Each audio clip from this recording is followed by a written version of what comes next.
There's a psychological war that goes on in us humans between self-hate and self-love. It's a part of another battle that persists. The energy war between living and dying, building energy and depleting energy. The two issues are wrapped up with abundance and love. You start pre-birth as an infinite spirit in a spiritual dimension.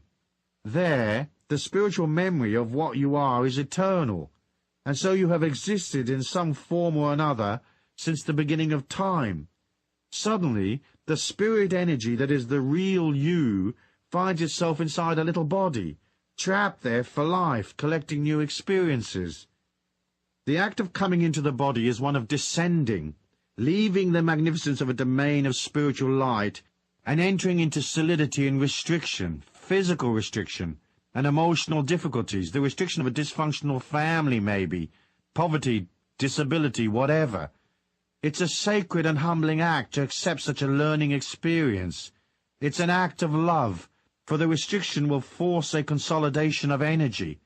It will force that spiritual energy to go from hazy wave to a solid particle body, and it will have to take on psychological impediments which will help it learn what it is like to be a human. Our essential nature is one of pure potentiality. When you discover your essential nature and know who you really are, in that knowing itself is the ability to fulfill any dream you have, because you are the eternal possibility, the immeasurable potential of all that was, is, and will be. The field of pure potentiality is your own self, and the more you come from the experience of the self, the closer you are to the field of pure potentiality. The experience of the self, or self-referral, means that our internal reference point is our own spirit, and not the objects of our experience. The opposite of self-referral is object referral. In object referral, we are always influenced by objects outside the self, which include situations, circumstances, people, and things. In object referral, we constantly seek the approval of others. Our thinking and our behavior is always in anticipation of a response. It is therefore fear-based. Every single free choice you ever undertake arises out of one of the only two possible thoughts there are: a thought of love or a thought of fear. Fear is the energy which contracts, closes down, draws in, runs, hides, hoards, harms. Love is the energy which expands, opens up, sends out, stays, reveals, shares, heals. Fear wraps our bodies in clothing. Love allows us to stand naked. Fear clings to and clutches all that we have. Love gives all that we have away. Fear holds close. Love holds dear. Fear grasps. Love lets go. Fear rankles. Love soothes. Fear attacks. Love amends. Every human thought, word, or deed is based in one emotion or the other. You have no choice about this, because there is nothing else from which to choose. But you have free choice about which of these to select. It is therefore fear-based. In object referral, we also feel an intense need to control things. We feel an intense need for power.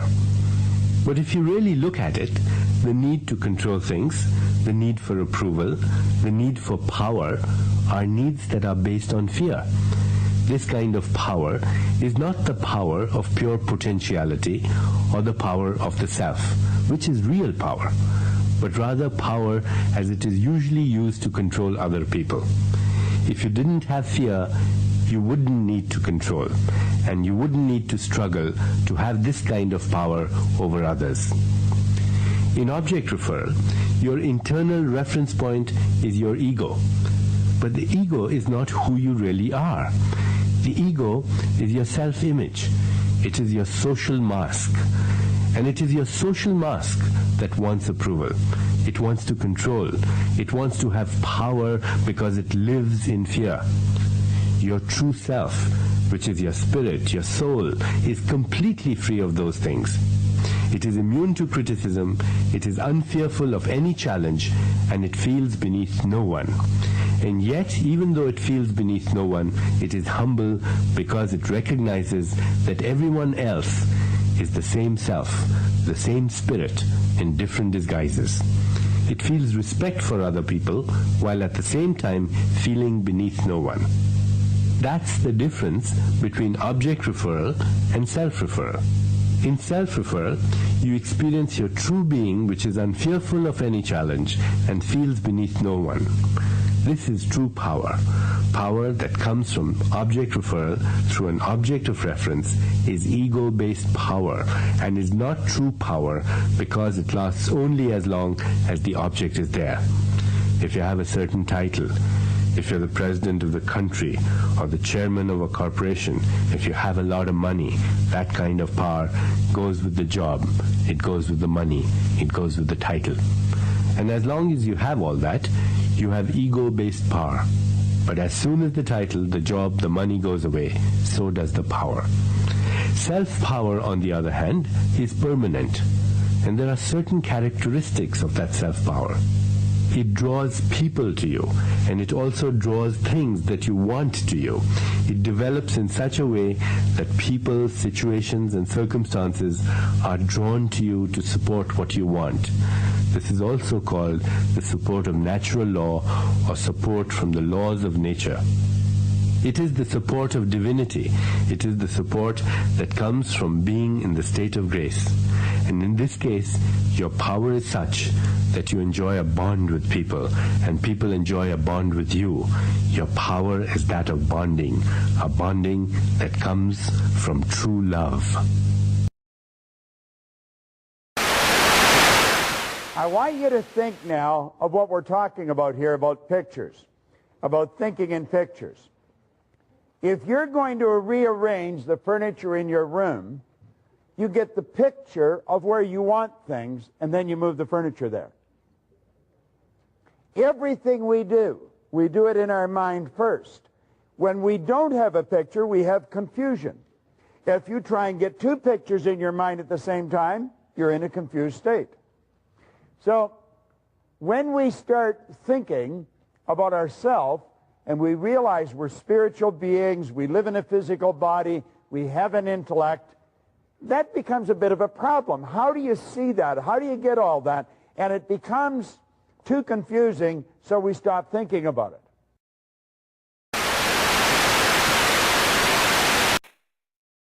Man's mind may be likened to a garden, which may be intelligently cultivated or allowed to run wild.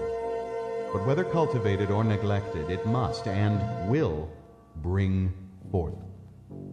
If no useful seeds are put into it, then an abundance of useless weed seeds will fall therein and will continue to produce their kind.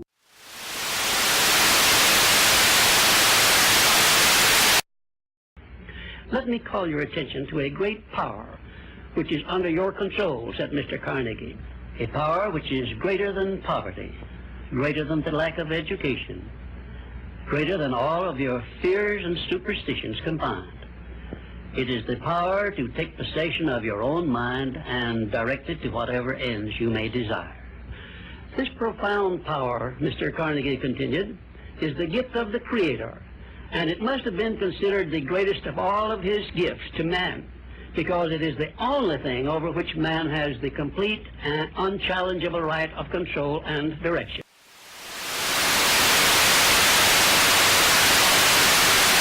So your fear is always about that which does not exist. You cannot fight or you cannot overcome that which does not exist. Enjoy the fear. After all, it's your making. You like horror movies. Yes, I mean, you're saying no, but you're producing them. It's just they're not making money, that's all.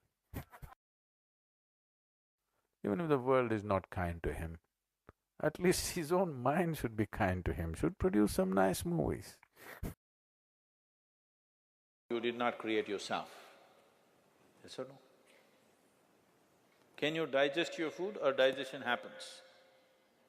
It happens. Are you breathing or breathing happening? Are you beating your heart or is it beating?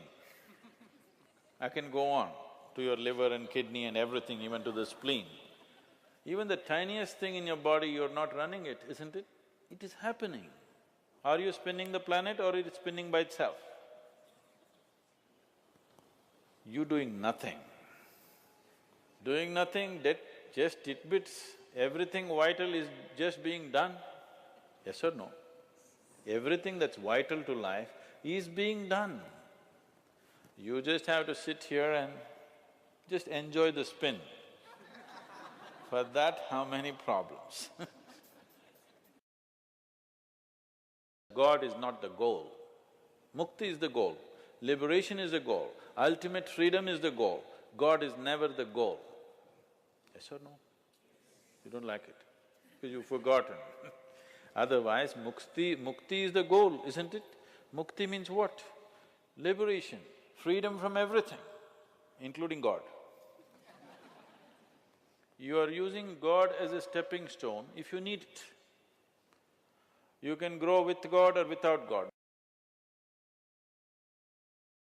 You think if you go to God, all your problems will go away, your health problem will go away, your mental problem will go away, wife and husband problem will go away, you can pass an examination without studying, you can succeed in business without working, so many things, incredible things.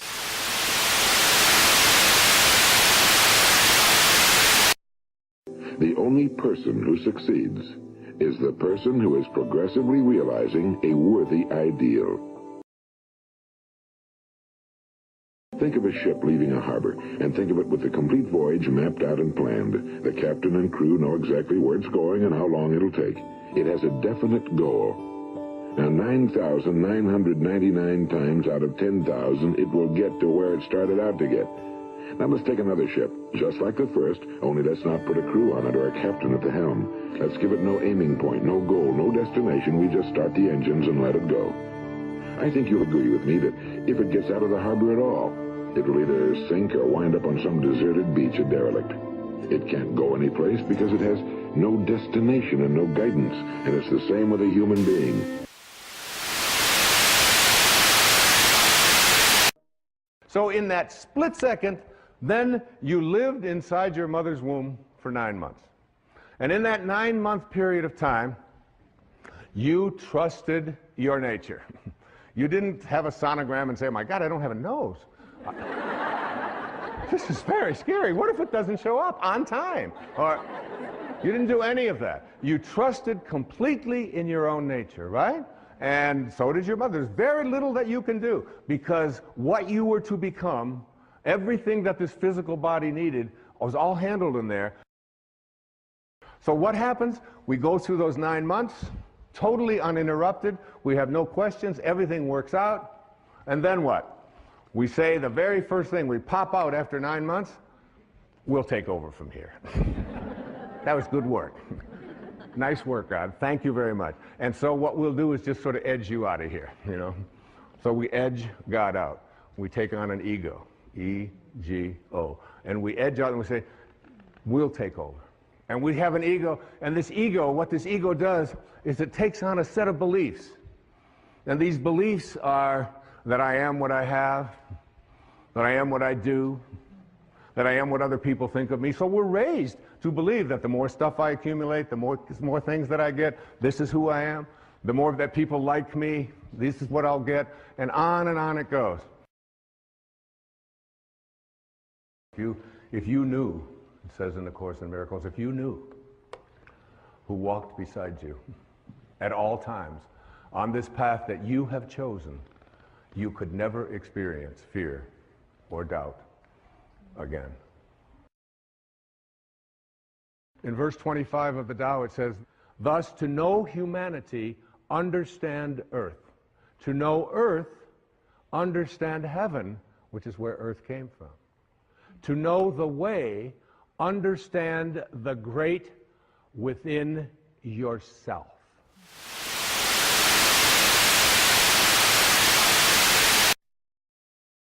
There are times that we should proceed with caution, but it's the difference between being stopped by fear. It's the difference between having a fear and the fear having you. See, if you're sitting on what you have, what you've been given, and I think everybody's been given something to bring to the planet, that only you can do that, only you can perform that, only you can initiate that activity. And if you don't do that, if you're not filling in your life with your life work or your mission, then there are gaps in your life. And what we do when we're not living out our true identity, we begin to fill the gaps. We fill the holes with garbage, alcohol, drugs, worry, self-destructive behavior. So when you begin to look at your life, and you know that you're not doing what you can do because you have allowed yourself to be held captive by your fears. Now, when you don't have a true appreciation and acceptance for who you are, and you allow yourself to be immobilized by fear, what happens in the process is that you begin to abuse yourself. You begin to sabotage your life, you begin to sabotage your dreams, you begin to unconsciously work against yourself. You become your own worst enemy.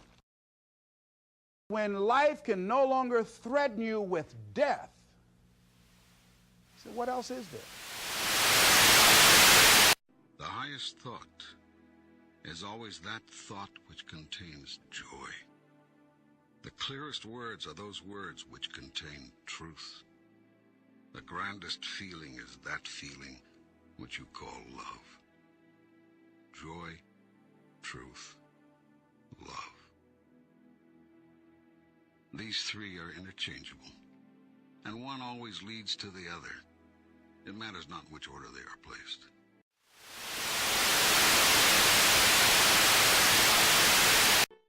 Act is the blossom of thought, and joy and suffering are its fruits. Thus does a man garner in the sweet and bitter fruitage of his own husbandry. Thought in the mind hath made us. What we are by thought was wrought and built. If a man's mind hath evil thoughts, pain comes on him, as comes the wheel the ox behind. If one endure in purity of thought, joy follows him, as his own shadow, sure.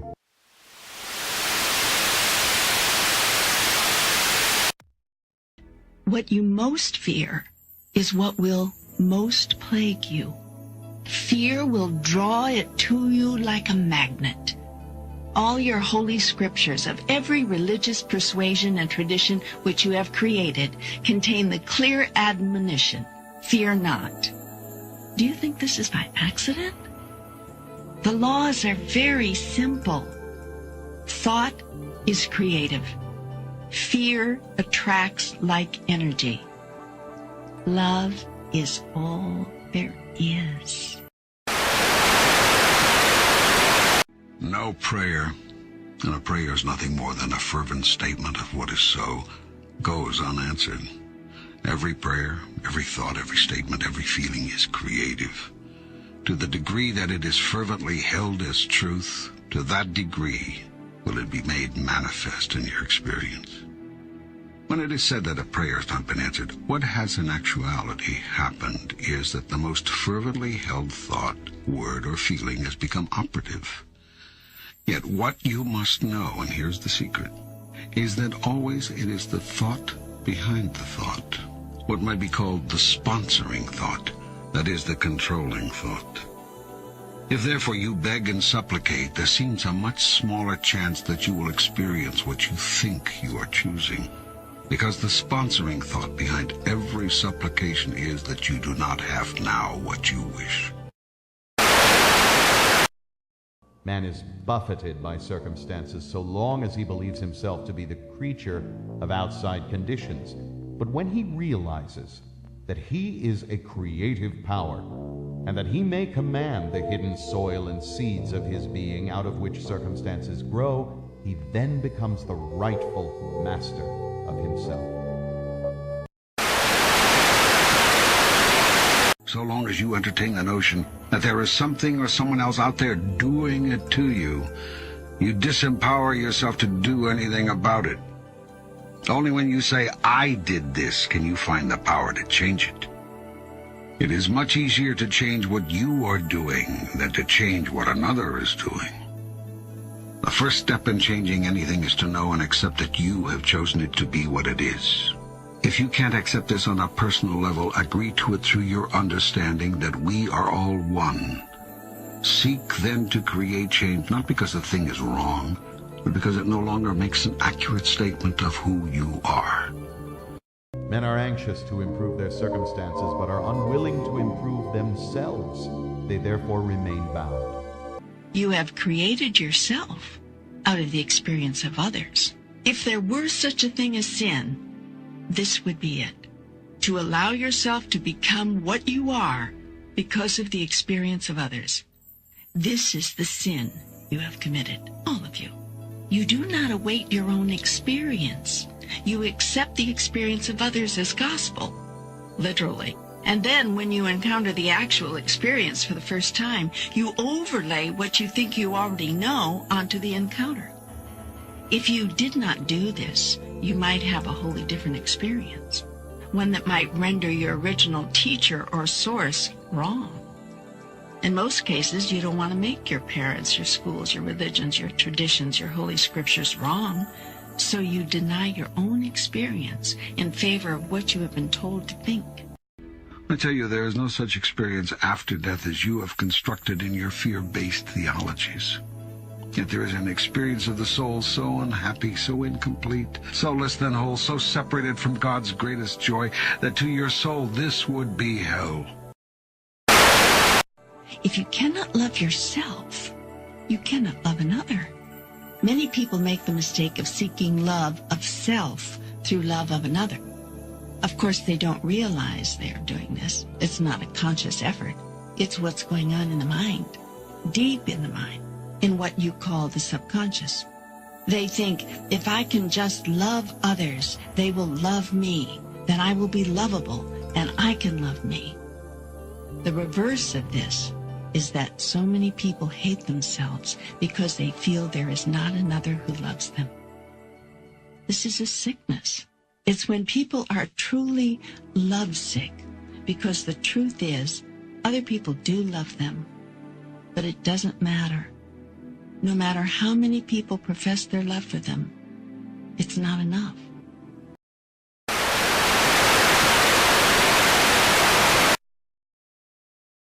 Every man is where he is by the law of his being.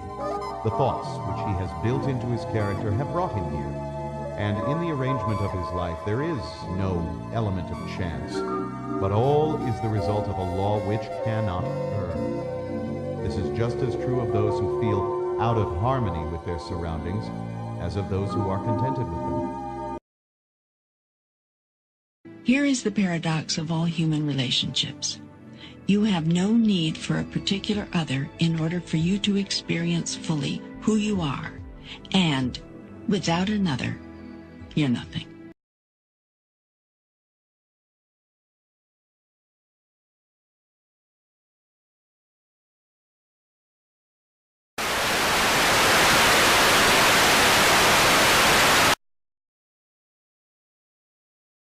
Circumstance does not make the man. It reveals him to himself.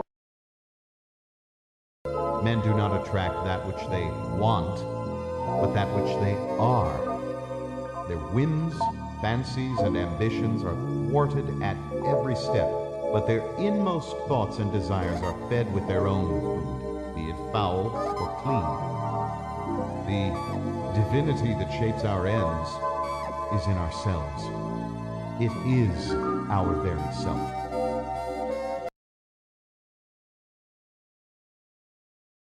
Some of you are walking in wakefulness, and some of you are sleepwalking.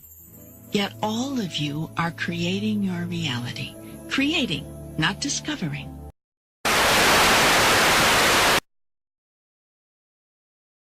Men are anxious to improve their circumstances, but are unwilling to improve themselves. They therefore remain bound.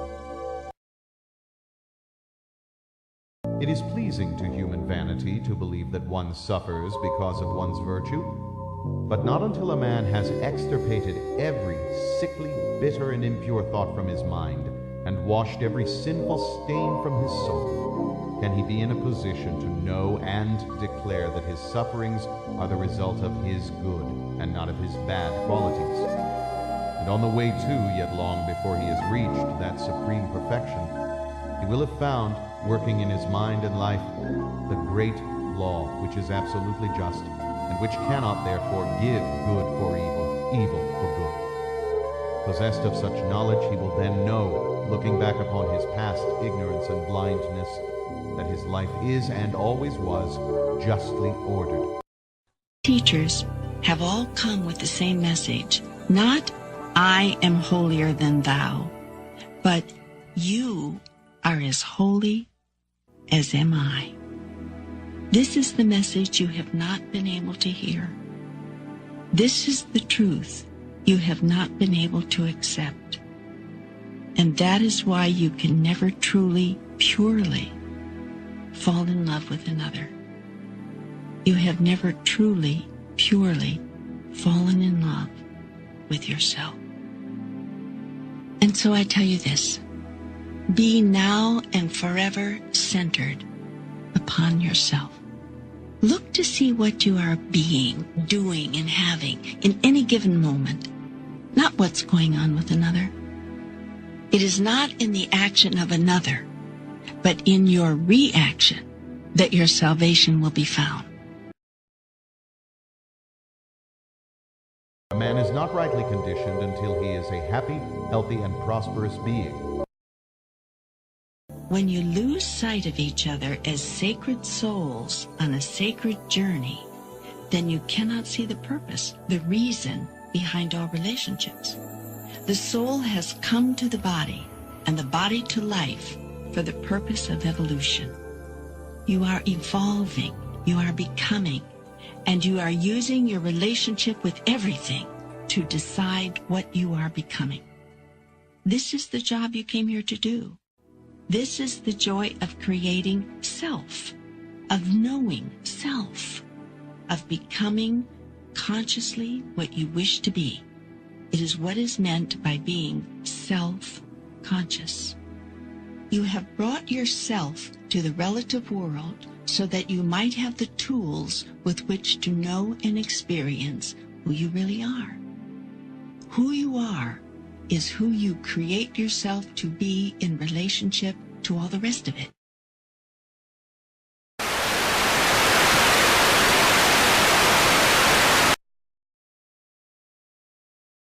And as character can only manifest and discover itself through environment and circumstance, the outer conditions of a person's life will always be found to be harmoniously related to his inner state.